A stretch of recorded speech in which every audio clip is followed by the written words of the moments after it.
Hi friends, this is VW Ahmed காஸ். நம்ம கிட்ட பார்த்தீங்கன்னா ஒரு ஷிஃப்ட் 2015 மாடல் ஒன்று வந்தது. ஸோ இந்த வண்டி வந்த ஃபஸ்ட்டு வேலையே வந்து பார்த்தீங்கன்னா டாப்பில் வந்துட்டு ஒரு டிசைனிங் ஒன்று பண்ணணும்னு சொல்லிட்டு சார் வந்து என்கிட்ட வந்து ஃபோன் பண்ணி கேட்கும் போது இந்த டாப்பில் வந்துட்டு எனக்கு வந்து இங்கிலாண்டோட ஃப்ளாக் வந்து பண்ண முடியுமா அப்படின்னு கேட்டார். ஸோ ஸ்டிக்கரிங்கில் பண்ணிடுங்க அப்படின்னேன். இல்லை எனக்கு பெயிண்டிங்கில் தான் பண்ணோம், ஸோ வண்டியோட கலரில் தான் எனக்கு பண்ணணும் அப்படின்னாரு. ஆல்மோஸ்ட் வந்து பார்த்தீங்கன்னா ஒரு 7 இயர்ஸ்க்கு முன்னாடி வந்து இதே மாதிரி ஒரு ஃப்ளாகை வந்துட்டு நானாக ஒரு டிசைன் பண்ணி ஒரு வண்டிக்கு போட்டேன். ஸோ அதே மாதிரி தான் அந்த கேட்டவுடனே எனக்கு அந்த வண்டியில் வந்து பண்ணுறதுக்கு எனக்கு கொஞ்சம் ஈஸியாக இருந்தது ஒர்க்கு. ஸோ இந்த வண்டியில் வந்து பார்த்தீங்கன்னா அந்த இங்கிலாண்டோட ஃப்ளாக் போடும்போது நான் இன்ஸ்டாவில் போட்டிருப்பேன், அதையும் பாருங்கள். ஸோ இந்த ஃப்ளாகோட அவுட்புட் வந்து செம்மையாக வந்திருக்கு, சூப்பராக இருந்திருக்கு. ஏன்னா ஒரு ஸ்டிக்கரிங் வந்து பார்த்தீங்கன்னா மேக்ஸிமம் ஒரு 1 இயர் to 8 monthsல வந்துட்டு ஃபுல்லாக கம்ப்ளீட்டாக ஸ்டிக்கர் வெளியில் வந்துடும்.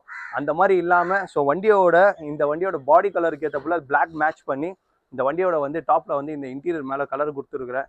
வண்டி சூப்பராக வந்திருக்கு. சார் வந்து இந்த வண்டி கொடுக்கும் போது வெறும் வந்து டாப்போட பெயிண்டிங் அதெல்லாம் கொடுத்தாரு.